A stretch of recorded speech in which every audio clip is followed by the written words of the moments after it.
I'm just giving a bit of an update on a couple of fronts here. Now, the first thing I want to speak about is this is in relation to the testing schedule that I've shared earlier on the group. Now, this has come about because we've had to build tools to get our job done. Like what we're in is we're in a new phase of agriculture, whether it be syntropic ag or whatever. It's at the end of the day, it's regenerative ag, and it's a new space and it's full of innovation, and we're always breaking new ground everywhere we go. Ironically, even though we don't till. Sorry about the bad joke. But yes, we are always doing new things. So when these new things come up, we've got issues with, we need equipment to do it with, and we often have to, as farmers do, we have to build the equipment. That's just generally what we do. So we've got the testing schedule has come about essentially from the couple of things. This equipment we've had to build because this started 4 years ago. I needed specific tools to do my job in syntropic ag. What I needed to do was for my seeded placenta crops and other crops too, but I'll go into that at another time. For the seeded placenta crops, we needed to seed in small crops, placenta crops, in the interrow mostly, but also in the tree rows when they have lettuce or whatever crop we decide that's going to carry through as a placenta in the tree row, if that's what our goals are. We can till the first time to prepare the ground, as you do your till and your rip, etc. But what we need is a seeder that can direct drill. Because even when we do till, it can be quite rough. And if we want to go into plant vegetable seeds with a seeder, we end up having the only real products we have are those earthway type things and jang type seeders, which are really good, but they're designed to work in tilth. I've used them in pretty rough situations and they go all right, but they're hard work. But they won't work in no-till. It's just, you just got to dig the ground to get them ready just for the seeder. Even if you don't want to dig the ground, you have to do that for the sake of the seeder. So it's a problem that must be eliminated. So myself and with the help of my father and some other farmers, we developed a disc drill to do it for small cropping, a mini disc drill for vegetable crops and small crops. So what's happened is we've gone out of our crop plan has changed because of this wet season, which is definitely turning out to be the case. We had just yesterday we had 40 millimeters of rain. Just really not this is a typical dry time of the year where we do grow vegetables here in this part of the world. So it's really standing up to the reality is moving into expectations, and it's too wet for anything. So we, like I said in previous videos, that we're moving into taro and banana this season, propagating out. Well, not quite the banana yet because we've still got to order the tissue culture, and I'll tell you why. Because farming is many moving parts converging. It's a complexity thing, and there's so many parts of the web. And the other reason why we sort of, at the same time, we got held back with the grasses. The grasses weren't as healthy as we thought they'd be. Even though I have had experience on that paddock about a few years ago, it's actually gotten a bit worse. So there's that. So we decided to trial rice and do that and grow taro. I forgot about the rice just before, but rice, etc., and start to learn, but also just keep the costs low at the startup and build syntropically. So bring up the spiral, work in the placenta and build up the macroorganism bit by bit without going and spending a huge amount of money on biomass, because remember, our farm's got 8 kilometres of rows right now.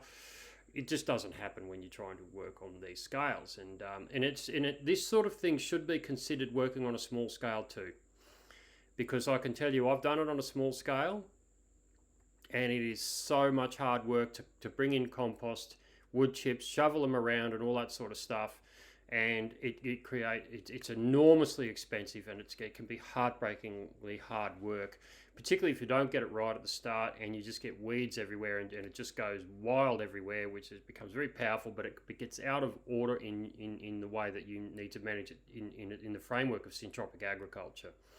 So I would recommend to everybody to take this consideration and work with the placenta, work with the grasses, and then work off that, because you're just going to get a much better start. It won't be 2 steps forward and 1 step back, or possibly worse. You won't be demoralized. You will actually be, to some extent, uplifted by working with the present and with those grasses, and getting them into the situation where they can do the required work for you. Now, that is leading me into this part of the conversation that I want to sort of work in a little bit here, is the placenta. Of course, we've got to plan ahead. We've got to plan strategically for our needs and our goals, and ultimately plan our consortium and our ultimate consortium and where it'll go. But that's work on paper, and it's not such a huge job. Of course, we'll all work through this together on this platform and do that, and keep asking questions, and I'll share back everything I'm doing, and hopefully it's helpful. But that future context is nothing without the present being in order. So and what you may gain from the future may be severely hampered by not actually working with the power that we've got now.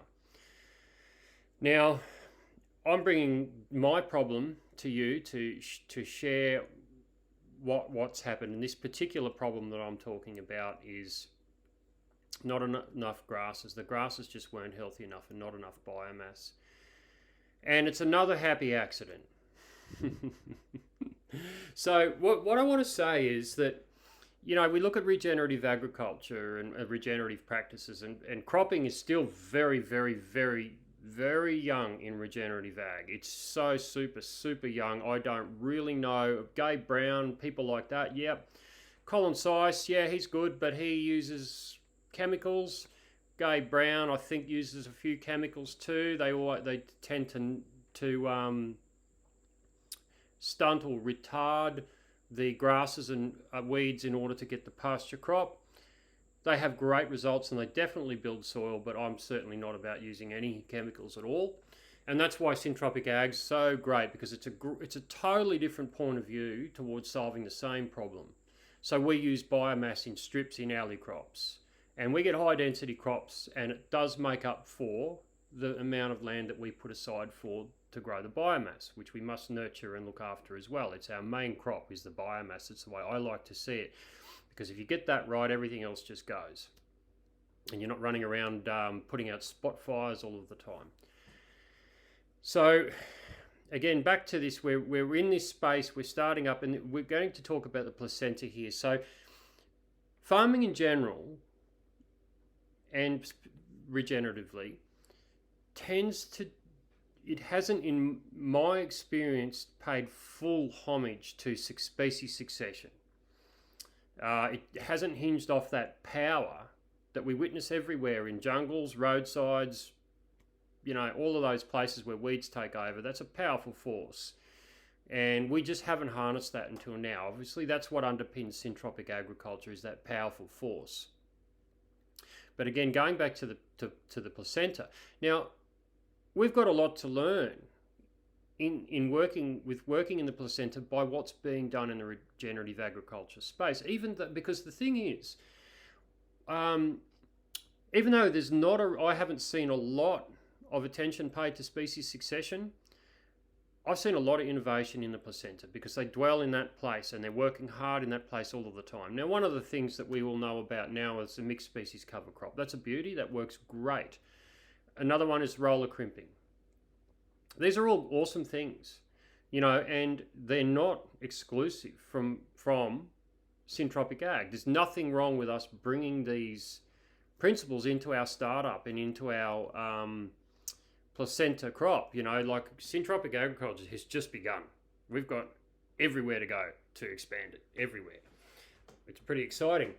So what I've found is I have to test this drill, because this drill is really important to my crops. I really need to test it and get it going, because I'm certainly not going to stop, and I'm not going to let the lack of a disc drill stop me. So obviously I'm going to build one. And what's happened is it's generated a lot of interest, and it's probably going to be a product for sale. There's a lot of people that have some good people have come to support this as saying, this is a marketable item, and it's cost a lot of money to put on the market, etc. It's not an easy thing, but I've had a lot of inquiries for it. So obviously the right thing to do is to make it available for others. And just as an aside, what we've done is we've costed the manufacturing of it, and we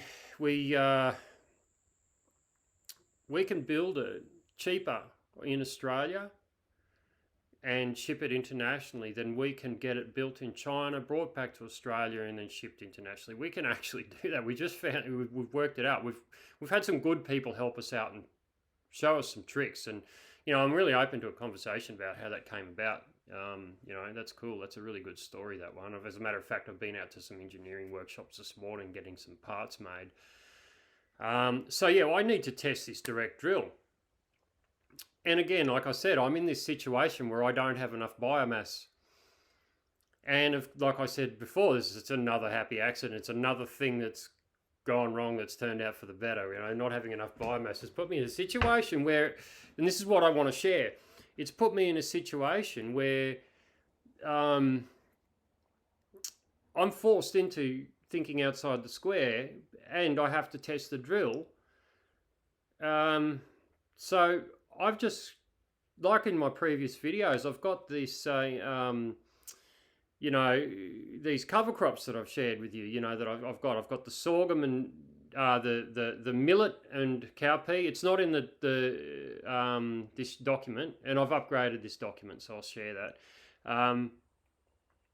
So I got millet and cowpea together, sorghum and cowpea together, millet and cowpea together, alternating. And there was a reason for that, because I was going to millet terminates quicker than sorghum, so I was going to terminate the millet, put in my placenta crop, which was going to be zucchini originally, if you remember, and then let the sorghum go a bit longer, because I didn't have enough. I estimated at the start that I didn't have enough biomass for. I didn't have enough biomass for the every row, so I was going to do every second row, so I was going to leave the sorghum go in every second row and come back on the grass recovery and crop it. So that was the original plan, but it didn't work out. 1, because of the weather, too wet, and 2, because I didn't get enough grass. So now here I am with a millet crop that's ready to be terminated, and a sorghum crop that's ready to be cut for recovery. And I've got a disc drill that I've got to test.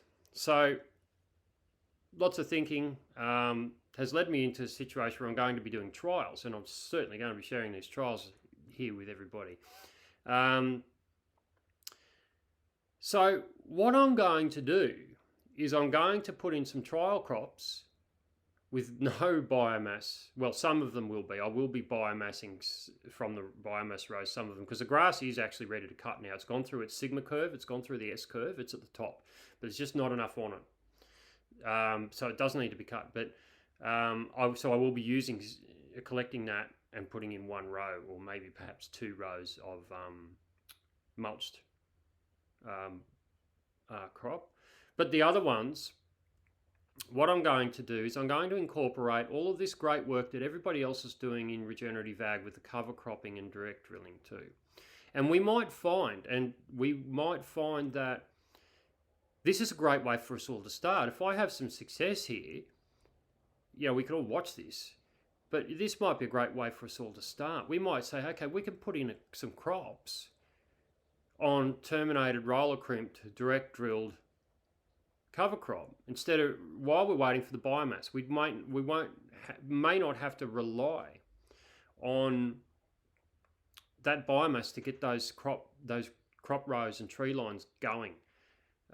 We might be able to run a mixed species cover crop, or not a mixed species. Well, you can put that in it too, but there may not be enough biomass in a mixed species cover crop, but definitely a bulk biomass crop with a lot of sorghum or something like that in it, and millet. We might be able to just run that and crop straight into it, and negate the need at the start for all of that biomass, particularly if we're all, because I know in this group we're all struggling with grasses. Most of us are all getting started, trying to get our grasses up to scratch so we can supply enough to our tree lines and our crop rows, which are going to service us and give us our syntropic outcomes. So so this is why I'm talking a lot about the placenta here, because it's a bit of a hamster. We can get stuck. We've got no traction and the wheels can be spinning here. So this is something that I'm going to test to find out if we can get away with it. We can do it. Now, we will need a direct drill and we will need a roller crimper, and people in my area are definitely welcome to come and borrow the tools once we get it going. That's definitely all right. With a roller crimper, you may not, because you know what I'm going to do to roller crimper. I don't have a roller crimper. I'm going to use the rotary hoe that's switched off. I'm just going to drive over it with a rotary hoe, and I've had a look at it, and it should do the job. If it doesn't, I'll have to do it twice. But the old rotary hoe, she's a heavy thing. When you roll it over the top, it will definitely, I believe, have a fairly big impact on the millet, etc. So we're getting these tests. We're going to obviously now, so we're testing the machine. At the same time, we're testing new ways of breaking into the placenta and getting it started by using regenerative methods that we can refer to for all of the heavy, hard work that people do by staying in the placenta. So I'm going to borrow that, bring it into syntropic practice, and see if I can boost up a bit quicker. So what I'll do is I'll quickly run us through the direct drill. So here it is here. I'll get my head out of the way.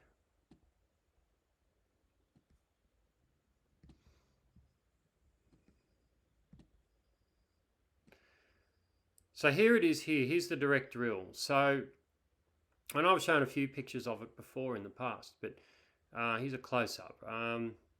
So it's got a leading coulter wheel. Obviously, that cuts its way through the roller crimped crop. So the roller crimped crop all lays in one direction, and the coulter wheel slices and parts its way through that.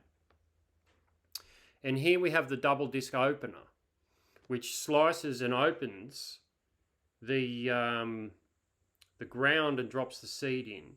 And of course, at the back of the press wheels, which press it back down. So the seeder mechanism is here. This is a Jang type seeder mechanism. Very, very good seeder mechanism, seed meter. Very, very precise. And we've got a couple of rollers. This is the roller. That's what meters out the seed. So we've got a couple of rollers that will sow our rice. So we can plant our rice with this. And our beans, we'll be putting in beans too, beans and rice, so horse infusion. And we can get a rate out to about 100 kilos per hectare with that on rice, because you need a lot of seed out per hectare on rice. And we'll be sowing we'll do a test at 70 kilos per hectare and another test at 100 kilos per hectare. And because we may not find there's an advantage in going with a heavier sowing rate, because we've got advantages that standard organic dryland rice growers don't. They've got problems with weeds, so they have to sow at a very, very, very heavy rate, and that shades out the weeds. So what they do is they'll till. I know, swear word, till. They'll till the ground, put in the rice, and then hope like hell the rice outcompetes the weeds that are recovery weeds, the damaged placenta, the hard workers. And of course, if it's not organic, they will be, and there's not a lot of organic rice growers around because of this problem. What they'll do is they can till, and then when there's a strike of weeds, they can see, there's a couple of ways you do it, but they bust it with the Roundup and then drill rice, or they use the pre-emergent method, which is waiting for all of the weeds to start, drilling rice, and then spraying all the weeds before the rice comes up so it doesn't get killed, and it just makes sure the rice can get up before another generation of weeds come up. That's how they do it. But for us, we may not have to, because we're going to cover the soil. We're not going to have a weed problem, or if we do, it's going to be very minimal. Plus, we've got other advantages. We've got more water in the soil. We've got all of the things that we know, and that's why we're in this group, to get better at and develop and study and learn. We've got all these advantages of covered soil, higher moisture. So what that means is we may not need the plant density or the plant population per hectare, because we're going to get bigger, healthier plants, each individual plant. And rice tillers, it makes a lot of different heads.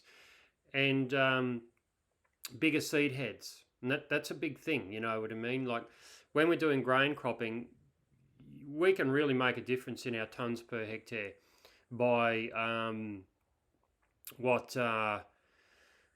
how big the seed head is and how many the weight of grain per plant, rather than the amount of plants per hectare. So we might find we might get a better crop with 70 kilos per hectare to sowing rate. So that's the seed drill. So here's the seed mechanism is driven off this press wheel. There's a counter shaft that runs through to the other side, and the chain isn't on it. That's the chain there sitting in the hopper. The chain works, you can see that other gear on the other side. So the gear goes from there to there on the other side of that and drives the seeder. And the seed rates change by changing these gears. And that's how we do it. Plus we can change the rollers. And it's all hinged off a parallelogram, as you can see here. It's all on a parallelogram. Here's another photo of the seed drill. And here you can see that it's in a push cart. So we can manually sow. We don't need it on a machine. But like you can see here, hang on, what's going on? Yep. It bolts to a 50mm toolbar. So a toolbar is a universal tool mount on farm machinery. The 50mm toolbar is very common. They get a lot bigger if you've got heavy gear, but the toolbar itself is the universal way of attaching farm machinery implements to farm machinery. So you can see here that they're all attached to the toolbar that's on the push cart. So we can actually hand drill, direct drill. I don't know if there is actually nothing else in the world that can do this. I don't know why someone hasn't done it. But anyway, here we are. This will direct drill by hand these crops. But we're also going to we will also put these on the tractor toolbar and put them behind the tractor. And we'll also put them on the toolbar on the BCS walk-behind tractor and try it out with that too. We'll do all that stuff. But that's the seed drill. And of course the Multitron, which I'll share soon. I haven't got one. It's down at my mate's place and I can't cross the border. I'll bring that up, and we'll be using the Multitron as well, which is the way we organise. It's a tool to organise the biomass. It saves a hell of a lot of time. The Multitron goes with only the hand-pushed one. At the moment, the Multitron is only manual. There's nothing wrong with that because the efficiency we've gained from the Multitron is it's worth doing manually. It's good enough. So we'll go back to the testing schedule now, and we can have a bit of a look at what we're going to do. So here is a sample of the rows. Here we go. We've got my the 2.5 metre wide biomass row, the 1 metre wide crop row, the 2.5 metre wide biomass, 2.5 metre wide biomass crop, and so forth. And every second one of those is a tree row, and every other one is an interrow, and which will be rice. So what I'm going to do is the first one up, I'm going to just roll the crimp and direct drill with rice and just see what happens while I keep working on these biomass rows. At the same time, I'll start to trial some crops and test the drill and the multitron. So the first one, number one, cover crop of millet is simply just roll a crimped and direct drilled with rice. Number two, the cover crop of sorghum is roller crimped, direct drill with mixed species cover crop and planted with tomato seedlings. So this one's going to be fun because we know that sorghum re-sprouts. Doesn't terminate, but it's going to cop it pretty hard from the roller crimper.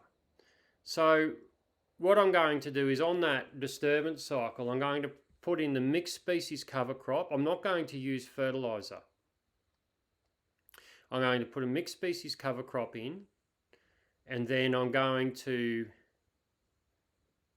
plant up the middle tomato.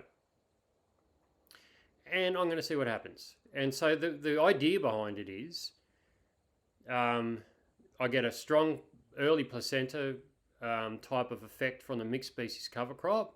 It's not really there to create biomass, it's there for the quorum effect. So I want to see what the mixed species cover crop does the tomatoes do in the presence of the mixed species cover crop. And so I might not expect much out of those tomatoes until I hit that mixed species cover crop with, I might just for this use a brush cutter, but we would use a side mower normally for that. Knock it back and then see what the tomatoes do. I don't expect any miracles out of the tomatoes at the start, but I'm very interested to see what happens once I hit the mixed species cover crop and disturb it.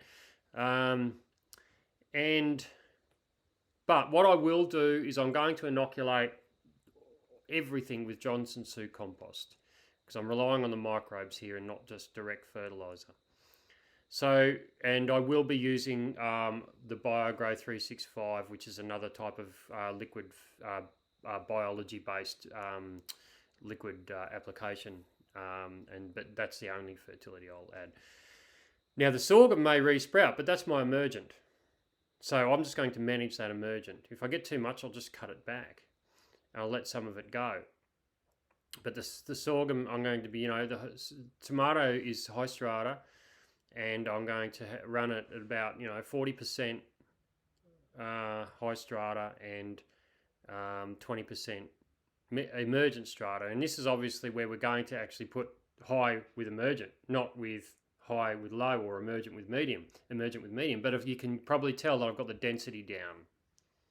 That's what I'm doing. I don't have low strata, I don't have medium strata, I have high strata and emergent strata, but I'm keeping the density of high strata down.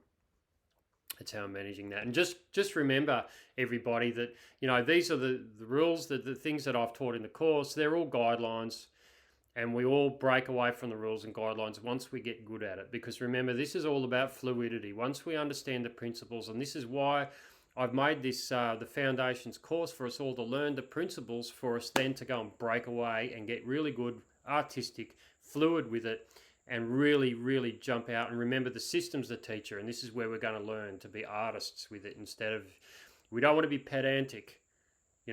We've got to let that one go. Once we understand that structure and concept of the framework of the principles course, which is taught universally that way, we want to then master that and understand what we're doing when we change it and why.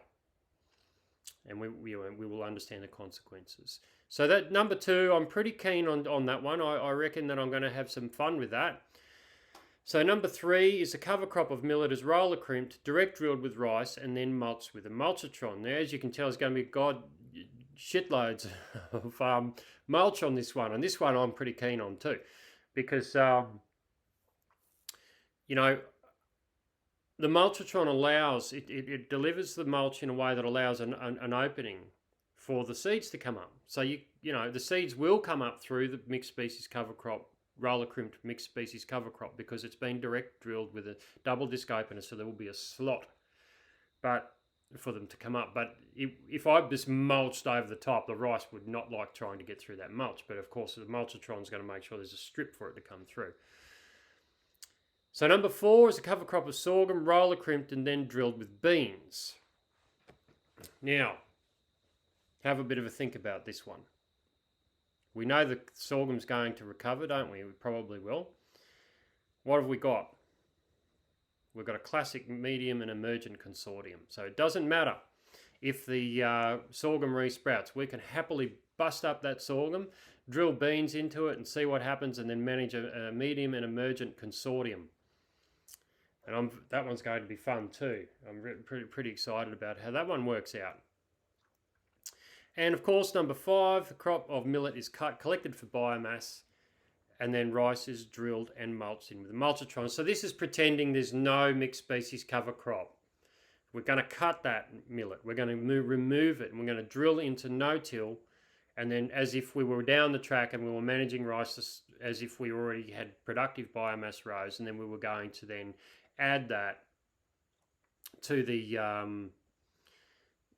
to the crop with the mulchitron, as we would have, in normal days, without having to struggle with our biomass volumes.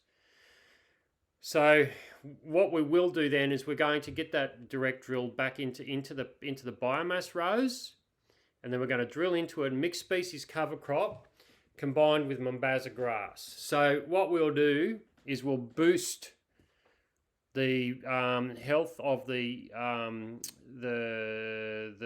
perennial seafalls that are there, and some of the other ones that aren't so desirable, like cooch. It's that bad in some places, and kikuyu.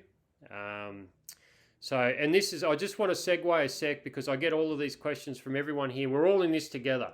We really, really are. We're all really facing similar problems together, even in other climates. We really are here in the placenta.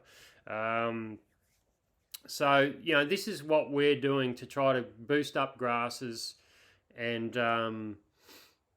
get them going and moving up forward and moving through species succession in the grasses, and get away from the cooch and get away from the kikuyu and generate biomass. So we'll add the quorum effect with the mixed species cover crop. And then, of course, these will be inoculated seed with Johnson Sioux compost. And I'm hoping I get a good strike with the Mombasa in those rows. This is what I'm hoping for. So the pasture will be mowed to set it up, to sink, drilled with seed, and then boosting it all up through that, we hope to pull the Mombasa grass up. So the Mombasa grass will be planted with the mixed species cover crop. When we cut the mixed species cover crop, the Mombasa will be still quite young and little, but it won't be hurt by being cut if it does. It would probably want to move in, and if everything goes right, the Mombasa grass will say, "Thank you very much, now it's my turn." So yes, as I said, all seed will be inoculated with Johnson Sioux compost. So here we go with the notes, and I'll share this new updated testing schedule. But that's my what I'm sharing about what I'm doing now, and I'm really excited. I'm really happy to have these challenges. Farming's like this: you get knocked down, well, you don't.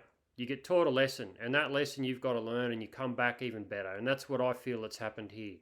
So I hope you enjoyed this one, and I'm really looking forward to sharing more. Thanks very much for watching the video. I hope you found it helpful. I hope you gained some insight into how fluid and adaptable syntropic agriculture is, as long as you're familiar and firm with the principles.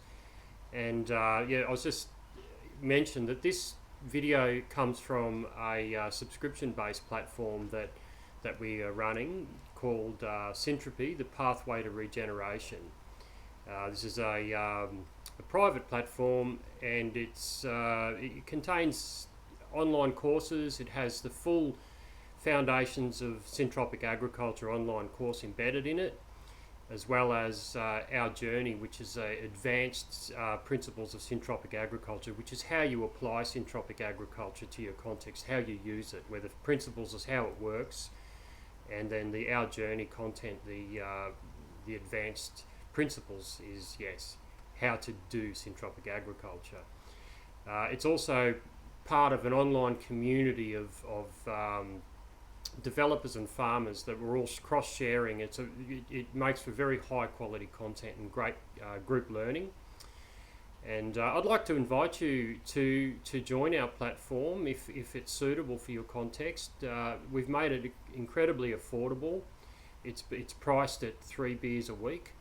So if you feel that that's useful for you, please check it out. You can follow the link that's in the description in this video, and have a little bit of a read about it and find out if it suits you. And if it does, we'd love to have you on board and join us and work with the global syntropic agriculture community, because we do have everybody from around the world in that group, and we're all doing great projects. And the input is incredible, and we're growing in quality every day. And another thing is, the sooner you jump in, the better, because there's content coming into that platform all of the time, and there's hours and hours of video, and plus a lot of important documents, including consultation reports and etc. There's a lot of useful information in there. So if you do find that it suits you, we'd love to have you join us and contribute. Thanks very much. Have a great day.